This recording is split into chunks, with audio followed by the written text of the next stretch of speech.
this month, we're looking at some of the stories that we typically think of as hero stories, names that have become a part of our cultural imagination, even for those who don't think themselves as religious. Last week we were reminded of Joseph and his Technicolor Dreamcoat. Today we are thinking or rethinking the story of Moses, a name that's etched into our minds as the great liberator of Israel. Now, the story that we're focused on today is not actually a hero story about Moses and God. It's a story about average people. It's a story about everyday people caught up in a system of inequality and oppression. We might call them accidental abolitionists. And I think our New Testament reading from Paul makes the point that then we see lived out in this story of the birth of Moses. The point being that heroes don't do anything alone, and hero figures don't exist outside of supportive communities. As Linda read, Paul wrote, "I say to everyone among you, do not think of yourselves more highly than you ought to think, but think with sober judgment." And he said, "We who are many are one body in Christ, and individually we are members of one another, and we have gifts that differ according to the grace given to us." Here I don't think that he is suggesting that we should all have low self-esteem, but rather reminding us that we are all always in this together. There are no lone rangers. We each have gifts to contribute to the common good. We each have opportunities to use them if we're open to the Spirit that is always guiding us towards compassionate action. So if we go to our Old Testament story, our story about Moses, in this story we meet some women who probably felt powerless. They were using their gifts of wisdom and compassion and creativity to protect one child. But here we see that it only takes a few courageous acts of civil disobedience to change history forever. Our story begins as a new king arose over Egypt who did not know Joseph. For those many years earlier, Joseph had brought his whole family to Egypt to save them from a famine.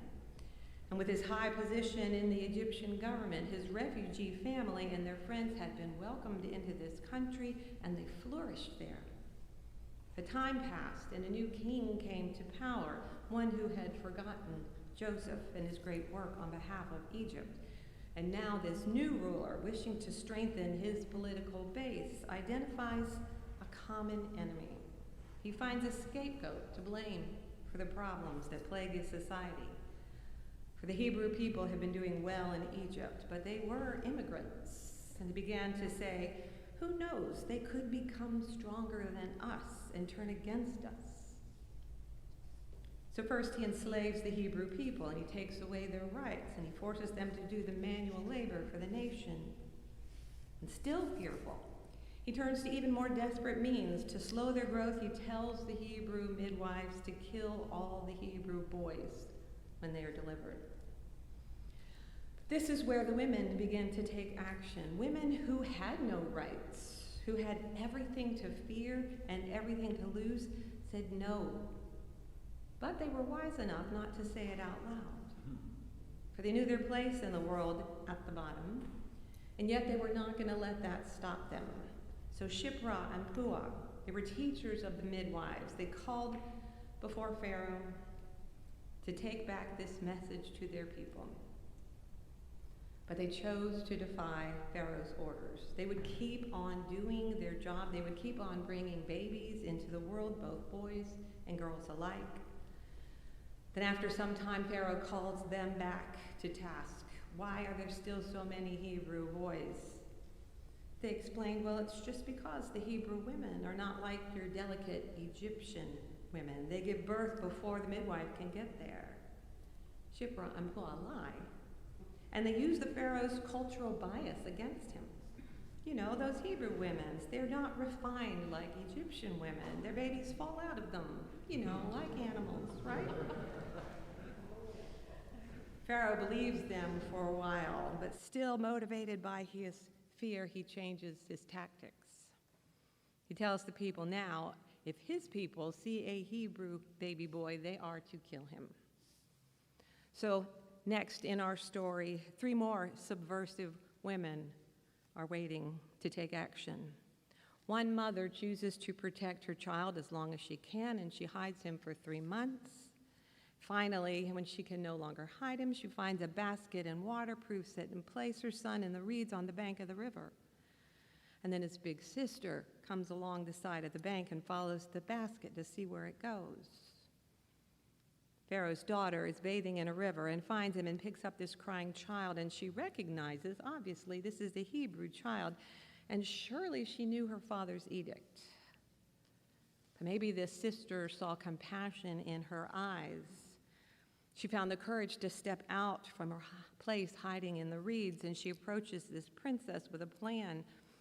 I could find a woman from among the Hebrews to nurse this child. And they both knew they were defying the law of Egypt. And together they made a choice to secretly save this child. And with their plan in place, the mother then gets to take care of her child until the Pharaoh's daughter can take him on as her own. A mother gives up her child to save his life. A sister risks her life to save him. A daughter of Pharaoh could have feared this foreigner. She could have been afraid of her father's reaction if he had found this fugitive living in the house. But her heart was not dominated by fear. She was open to the spirit of love active in the world, and she chose compassion. And then we need to let this sink in. If it was not for the women, there would be no Exodus. There would be no Moses. There would be no liberation of the children of Israel. Took a group of women, each following their own hearts. They were midwives and mothers and sisters and daughters to make possible this great liberation movement that was to come, even though they could not have imagined the far-reaching effect that their simple actions would have.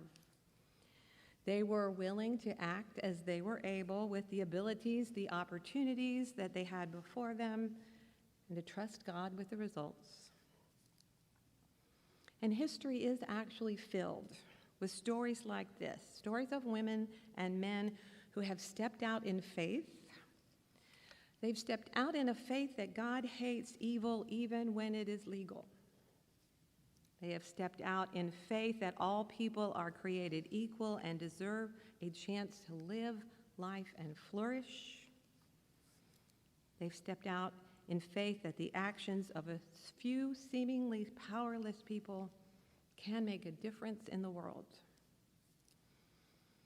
As we think back in a more recent history, one example may be the story of Sojourner Truth, a woman who was born into slavery, sold as a 9-year-old child along with a flock of sheep. When she became an adult, she had had enough. She walked away from her owners and kept walking. And she's become one of our cultural heroes as an abolitionist, as an activist for African American civil rights. But when we look at her story, we also recognize that she was not alone in her efforts. When she first escaped, she was taken in by a couple, Isaac and Maria von Wagenen, 2 people who were willing to say no to hate even when hate was the law, and even when taking a stand was dangerous. So they agreed to pay the price for her so that they could keep her safe until emancipation was made legal in their particular state.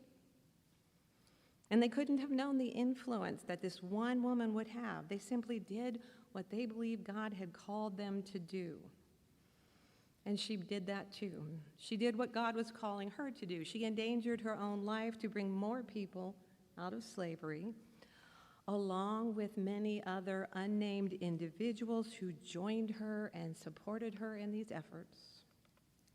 And then for this woman who took on this name, Sojourner Truth, receiving her freedom from slavery was not enough as long as women were refused their rights. She joined with others who believed that women should have the right to vote. She spoke her mind over and over again, and in one speech that became famous for the phrase, "Ain't I a woman?" She did not live to see all of her goals fulfilled in her lifetime. but other men and women, some named, some not, continued to speak up and step out and act in love rather than fear. In 1917, two more people took a chance. Lucy and Paul Burns led a series of protests against the Wilson administration in Washington. These were the very first protests on the White House. President Wilson had ignored the protests for 6 full months. And then once they continued to protest as the Russian delegation drove up to the White House, the women held up a banner which stated, "We women of America tell you that America is not a democracy. For 20 million women are denied their right to vote, and President Wilson is the chief opponent." Well, those protesters were arrested and spent quite a while in jail. But finally, President Woodrow Wilson changed his position. In 1918, he supported women's suffrage. And the next year, Congress passed the 19th Amendment, giving women the right to vote. I find it hard to believe that it's barely been 100 years ago that these actions of a few courageous people brought about changes that would improve all of our lives. The things that we do, our actions, our decisions, our choices will ripple out with unforeseen consequences. And that may be for good or for ill. That may be for health or for the damage of the world. But they will have consequences. So the question isn't whether we will act, but what will we choose? What will we do this week to make a difference in the world? Some of our actions might be big and courageous, and some of them might be small and hardly noticeable. But don't let anyone tell you that you are powerless or that your choices don't matter. God has given you life and love and abilities, and however limited you may think they are, God has called you out like Shiphrah and Puah, and like an unnamed mother of a baby boy and a daughter of Pharaoh who chose love over fear without ever knowing how it would change the world. We are all always in this adventure of life together. There may be some heroes who stand out, but there are no lone rangers. And maybe the next generation might not know your name, but they will be changed by the choices that you make and the movements that you help to build. We will continue this journey together, but now let's affirm this faith that we have in song.